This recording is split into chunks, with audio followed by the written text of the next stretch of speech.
오늘 우리가 펼친 이 본문은 십자가에 달리시기 바로 전날, 그러니까 마지막 날, 마지막 밤에 있었던 일입니다. 이 말씀을 끝으로 예수님은 더 이상 제자들과 함께 시간을 갖지 않습니다.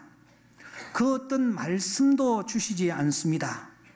우리는 주님이 하신 이 유언의 말씀이 요한복음 14장부터 17장까지라고 우리가 이미 정리를 한 바 있습니다. 그러나 사실은 16장에서 끝난다고 보아야 합니다.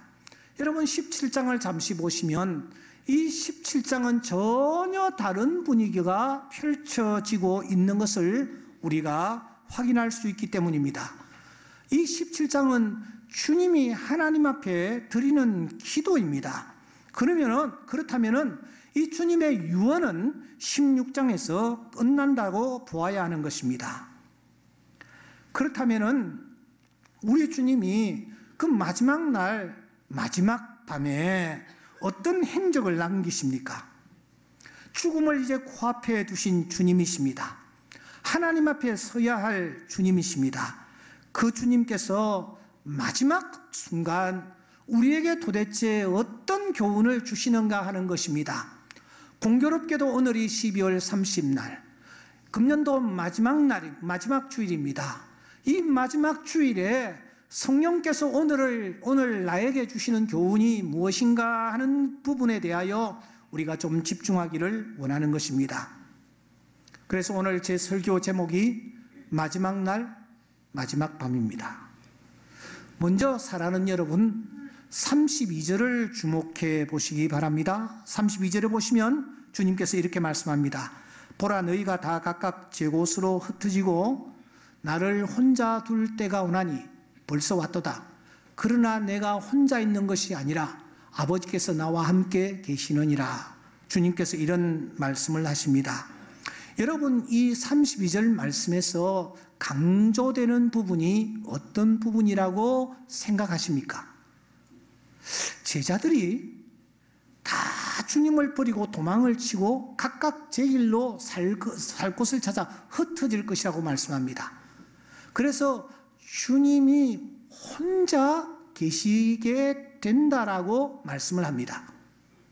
혼자 계신다라는 이 말씀은 가까이에 주변에 자기를 도와주고 같이 대화를 나누고 자기에게 힘이 되어줄 자가 한 사람도 없다라는 것입니다. 어느 순간 친척도, 친지도, 아는 사람도, 이웃도 다 떠나가고 내 혼자 있게 되어진다. 그때가 벌써 왔다 하는 이 부분을 주님께서 말씀하시는데 이것을 강조하고 있는 것일까요? 아닙니다. 주님이 지금 강조하는 것은 바로 뒷부분입니다.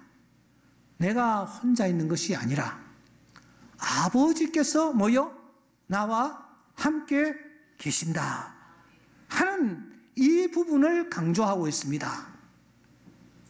나는 사람들 때문에 사람들이 나를 배신하고 나를 떠나고 그리고 어느 순간 세상을 떠나고 이런저런 일로 다 내 곁을 떠난다 할지라도 나는 실망하거나 나는 낙심하거나 나는 좌절하지 않는다. 왜냐하면 내가 아버지와 함께 있기 때문이다. 아버지가 나와 함께 계시기 때문이다.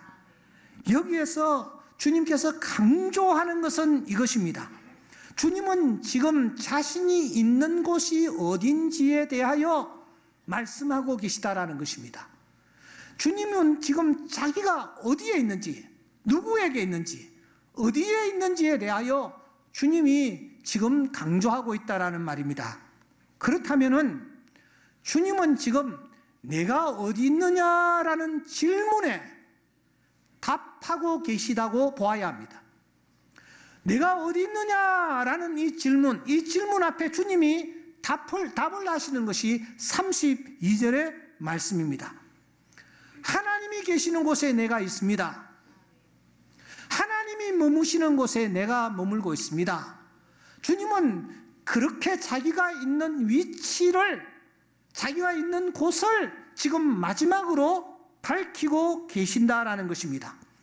세상을 떠나기 직전에 주님께서는 내가 지금 하나님이 계시는 곳에 내가 있다, 이렇게 답하신다라는 것입니다. 이것은 존재론적 질문에 대한 답임에 틀림이 없습니다.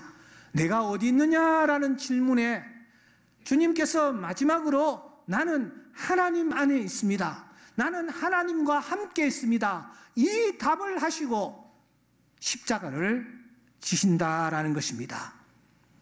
두 번째로 이어지는 32절을 보십시다. 33절에 보십시다. 33절에 보시면 주님께서 이렇게 말씀하십니다. 이것을 너희에게 이르는 것은 너희로 내 안에서 뭐요? 평안을 누리게 함이라, 그렇게 말씀합니다.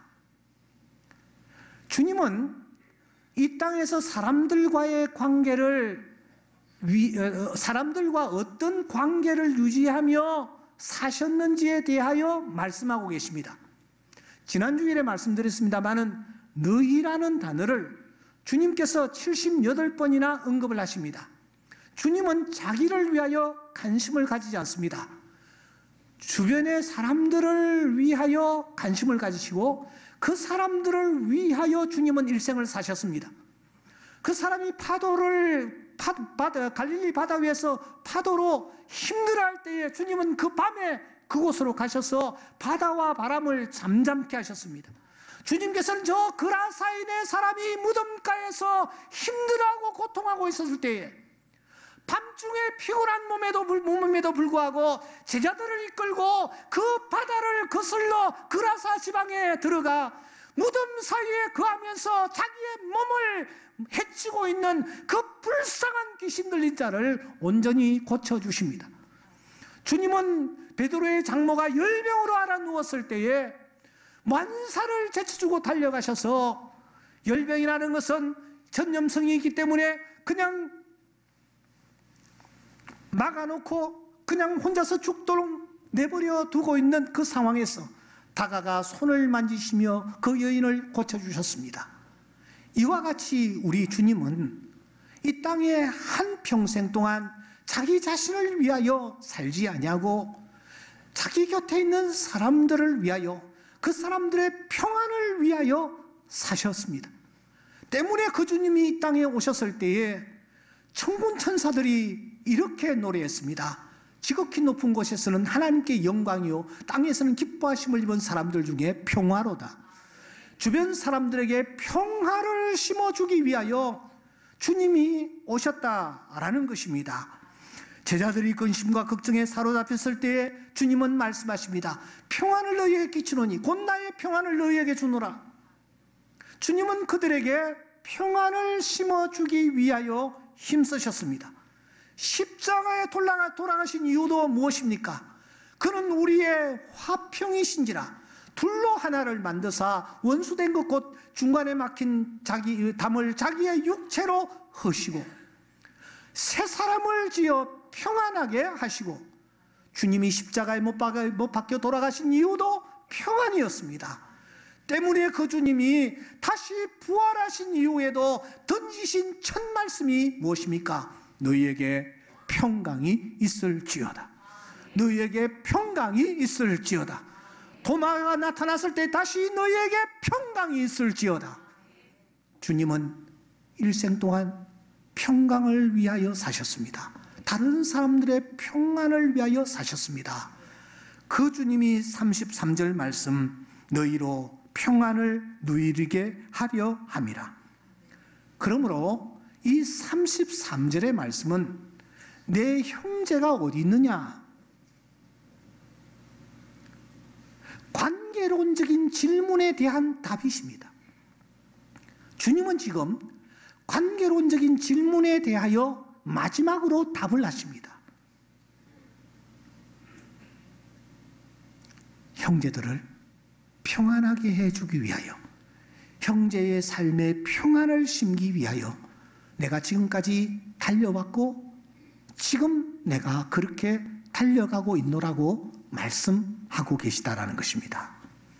마지막으로 사랑하는 여러분, 28절을 보시기 바랍니다. 중요한 말씀이니까 우리 다 같이 한번 앞을 보며 읽겠습니다. 시작. 내가 아버지에게서 나와 세상에 왔고 다시 세상을 떠나 아버지께로 가노라 하시니, 주님이 지금 어디로부터 오셨다고 말씀합니까? 주님이 지금 어디로 가신다고 말씀합니까? 너무 분명하고 선명하게 주님은 아버지로부터 왔고 아버지에게로 간다라고 말씀하십니다. 이것은 세 번째 물음, 네가 어디서부터 왔으며 어디로 향하여 가느냐, 종말론적인 질문에 대하여 주님이 답하고 계시는 것을 확인할 수 있습니다. 마지막 날, 마지막 밤에 이 종말론적 질문에 대한 주님의 마음은 흔들림이 없었습니다. 16장 5절에 보시면 내가 나를 보내신 이에게로 간다. 10절에 보시면 내가 아버지께로 간다. 17절에 보면은 내가 아버지께로 감이라 말씀합니다. 이 세상은 끝이 아니다. 죽음이 끝이 아니다. 이 세상의 삶으로 모든 것이 끝나는 것이 아니다. 아버지께로 간다. 아버지께로 간다. 하나님께로부터 온 존재, 하나님께로 가는 인생이다 하는 것을 말씀하고 계시다라는 것입니다. 여러분, 저를 주목하십시오. 이같이 볼 때에 우리 주님은 마지막 날, 마지막 밤에 세 가지 질문에 대하여 답을 하시는 것을 확인할 수 있습니다. 내가 어디 있느냐라는 질문에 주님은 답하십니다. 내 형제가 어디 있느냐라는 질문에 답하십니다. 내가 어디서부터 왔으며 어디로 가느냐라는 질문에 답하십니다. 존재론적인 질문에 답하십니다. 관계론적인 질문에 답하십니다. 종말론적인 질문에 흔들림 없이 답하십니다. 그리고 십자가를 향하여 나아가십니다. 이것은 대단히 중요합니다. 무엇을 우리에게 가르쳐주고 있기 때문입니까? 우리가 하나님 앞에 섰을 때에 하나님이 우리에게 던지실 질문이 무엇인지를 우리에게 가르쳐줍니다. 지금 20시철입니다.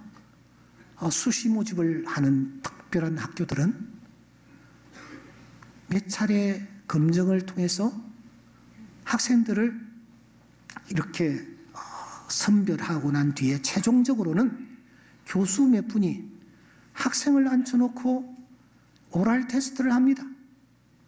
구술 시험을 칩니다.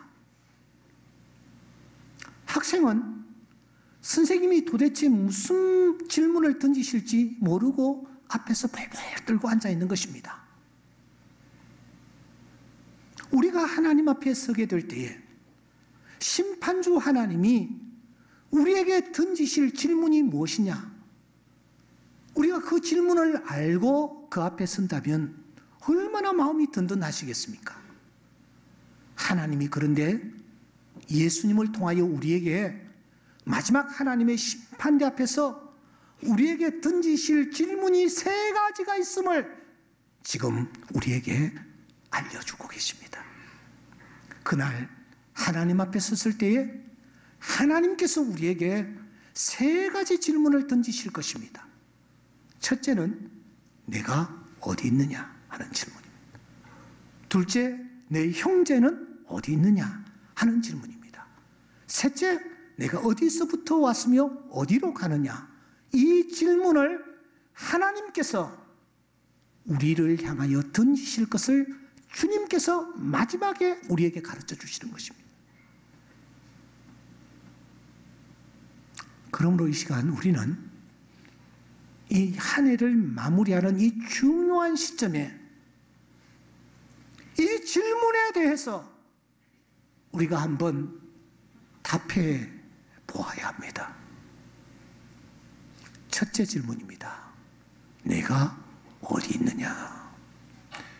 하나님이 우리에게 물으실 거예요.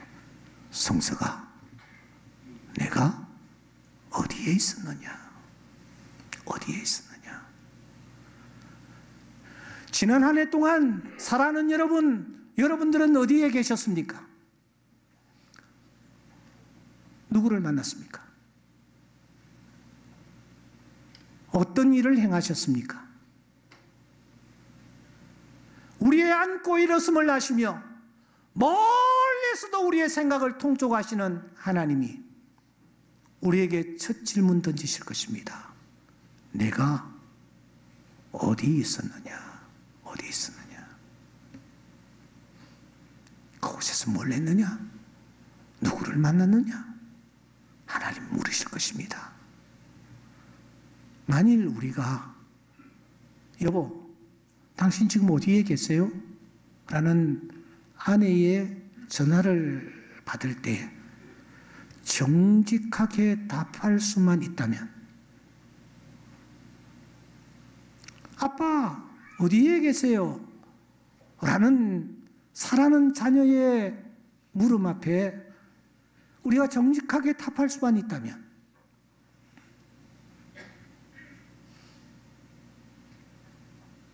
그 사람의 삶은 비교적 하나님 앞에서 부끄럽지 않은 삶일 것입니다.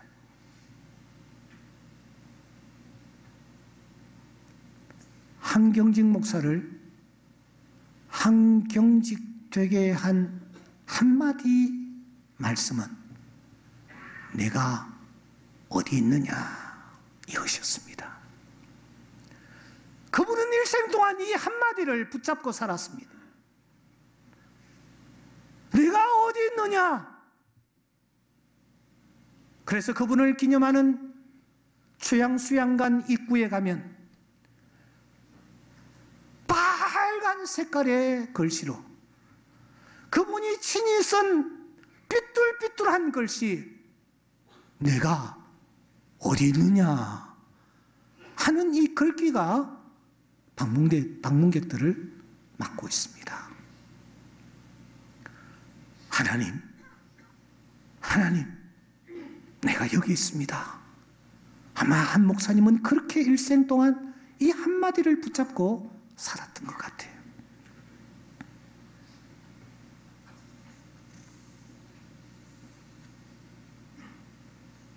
두 번째, 하나님이 우리에게 던지실 질문이 있습니다. 그것은 내 형제는 어디 있느냐 하는 질문입니다. 이 말은 관계론적인 질문입니다. 너는 이 땅의 삶을 영위하면서 내 주변의 사람들과 어떤 관계를 유지하며 살았던가?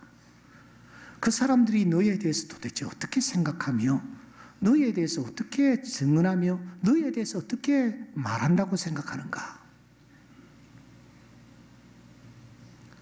가인이 하벨을 쳐 죽였을 때에 하나님이 내 동생이 어디 있느냐 하셨습니다. 그때에 이 가인이 능청스럽게 얘기합니다. 내가 내 동생 지키는 자입니까? 그때 하나님이 말씀하셨습니다. 내 동생의 핏소리가 땅속에서 나에게 지금 소리를 지르고 있다.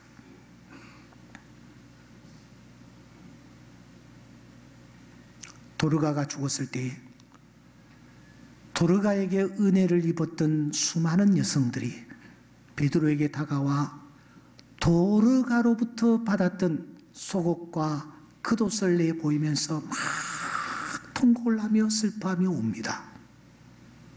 하나님께서 그 모습을 보시고 베드로를 통하여 죽었던 도르가를 다시 살려주시는 것입니다. 오늘 우리가 이 땅의 삶을 영위하면서 우리의 목표가, 우리의 꿈이 내 곁에 있는 사람들에게 평안을 심어주고 내 곁에 있는 사람들이 나로 말미암아 고맙게 생각할 수 있도록 하는 삶을 살아가야 합니다. 왜냐하면 그날에 하나님께서 내 형제가 어디 있느냐라고 물으실 것이기 때문입니다.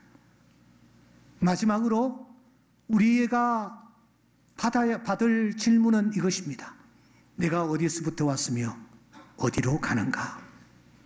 항상 우리는 이 질문에 대하여 답하며 살아야 합니다. 바울 사도는 그래서 말합니다. 만물이 주에게서 나오고 주로 말미암고 주에게로 돌아갑니다. 바울은 항상 이 생각을 가지고 일생을 살았습니다.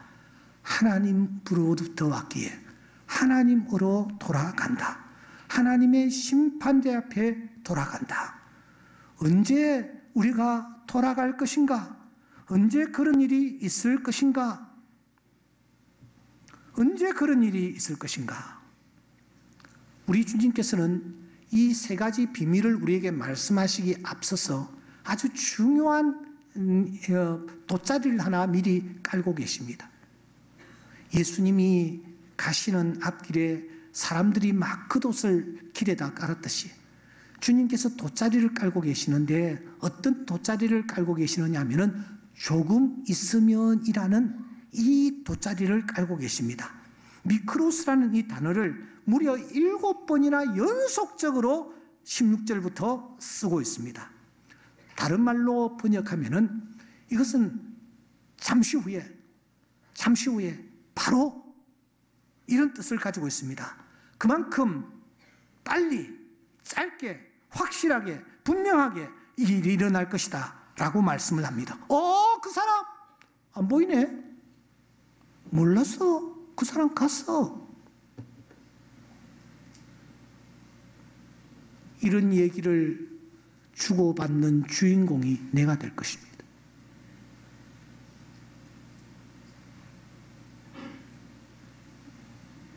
잠시 후에 그런 얘기가 들릴 것입니다.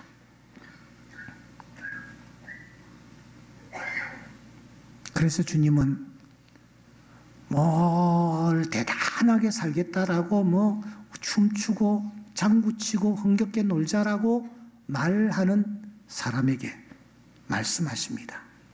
어리석은 자야, 오늘 밤에 내 영혼을 도로 찾으리니 내 준비한 것이 누구시 되겠느냐. 야고보 선생은 너희들 내일 일을 알지 못하잖아. 너희 생명이 무엇이냐? 너희는 잠깐 보이다가 없어지는 안개와 같다. 그렇게 말씀합니다. 오늘 우리가 이 예행 연습을 합니다. 내가 어디 있느냐? 형제가 어디 있느냐? 어디서부터 왔으며 어디로 가느냐라는 이 질문 앞에 사실 우리는 자신이 없습니다. 부끄럽게 그지없습니다. 우리는 이 세 질문 앞에 머뭇머뭇할 수밖에 없습니다.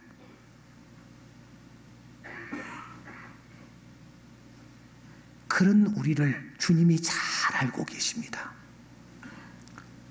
그러면서 주님이 마지막으로 이 질문 앞에 제대로 대답을 하지 못하는 자가 마지막으로, 정말 마지막으로 해야 할 일이 있다.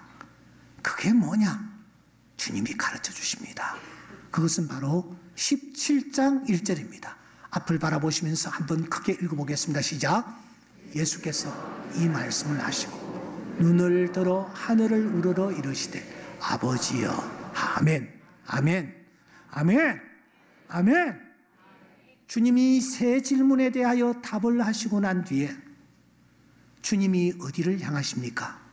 눈을 들어 뭐요? 하늘을 우러러 하나님을 찾습니다. 아버지야 하고 하나님 앞에 나아가 기도합니다.